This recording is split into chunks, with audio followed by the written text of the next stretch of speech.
Okay. What am I thinking of? Is frozen yogurt the current? I think Froyo's 2.2. No, Claire's 2.2. No, There's a Claire 2.1. Claire's 2.1. I forget because I don't. Froyo's 2.2 and honeycomb, or sorry, gingerbread. Nah, you did fail. I guess it's called Bonnier Cluster.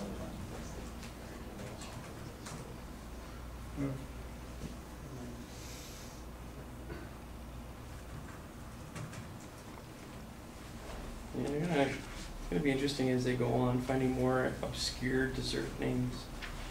Version 4 is gonna be something like Jammy Dodger. And it's really amazing to find out some of the stuff that gets disabled in the neighborhood. Like I don't know how many other people out there, but like if you have an original Droid, your hardware on there's actually an FM radio chip. Mm-hmm. And Also in the Nexus one as well. yeah, there are in several of them. And like on our Droid, we figured out how to turn it on, but we haven't. The audio libraries aren't there to tie it in. And it gets really. So you can take input, but you can't parse it. Or you can get input from the FM. Yeah. It's kind of funny. It's interesting because you can change stations. But you can't can't pick up the stations, but you can't hear it. Not particularly friendly in that way, but it's really interesting to dig into some of the libraries and stuff. And you just go, what the heck is this?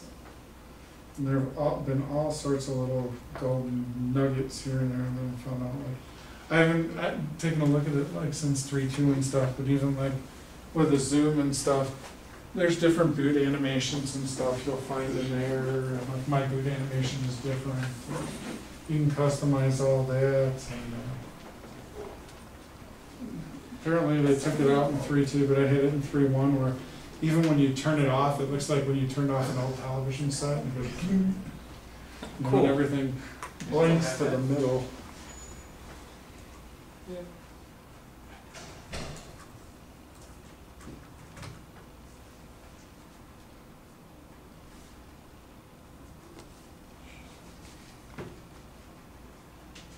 What is that disgusting distro you're running The distro on what? right now? Your desktop.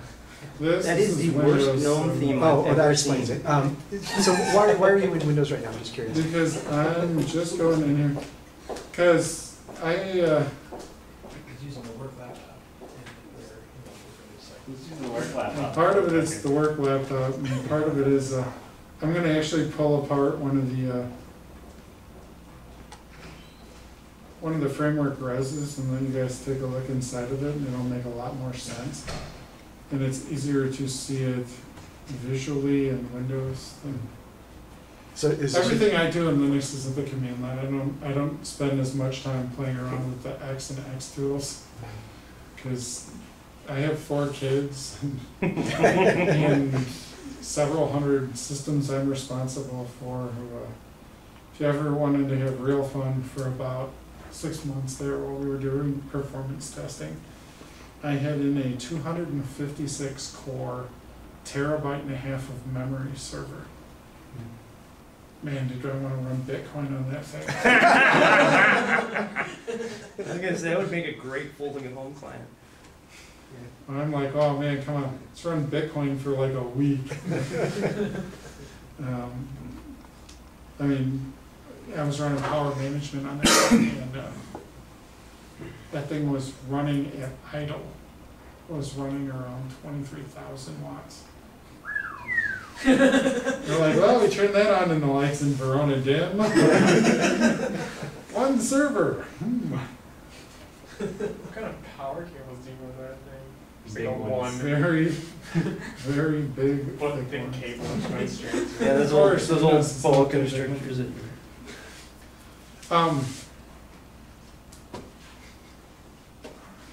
23,000 watts. Jeez. That's like a computer lab.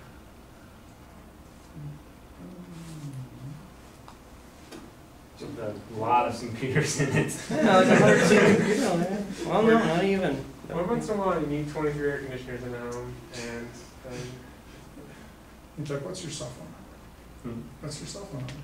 Why are you gonna call me? Yeah. Why don't you call my Google Voice number?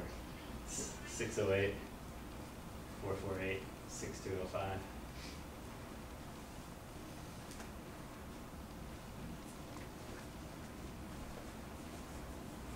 See if you actually get this. Since 3.2 came out. I can tell you what, that's one thing that annoys Verizon to no end. We got the, the assuming that you text. sent a text, Yes. and I got it, yes. So are you sending that through Google Voice? Or Yeah. through Verizon's cellular? I'm bouncing it through Google Voice through Verizon. Oh, Jesus. How do I get this thing to save, man? What to say? Every time it boots, I'm gonna have to do this? You should just suspend it once and let it figure itself out. I mean, it's, you know, an interesting security feature, but I've gotten mellow in my older age. These guys used to give me the hardest time. It's, all the classified facilities and stuff I used to work in, my password even at home used to be, about 36 characters. And for those of you who Well, aren't that's 12 married, extra characters for you there, so. for those of you who aren't married, if you want a real handy way to piss off your wife, when she asks you to get up so she can use the computer and check her email, Lock. and out of reflex, ba-thunk, and you got a 36 character password, yeah, she wasn't happy with me. So finally I broke down and got her a fingerprint scanner. Of course, the kids were having a ball with that when I was showing them how to defeat it with a gummy bear.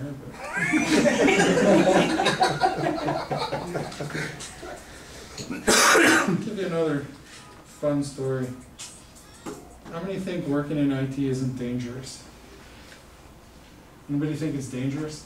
Yeah, that's what I do.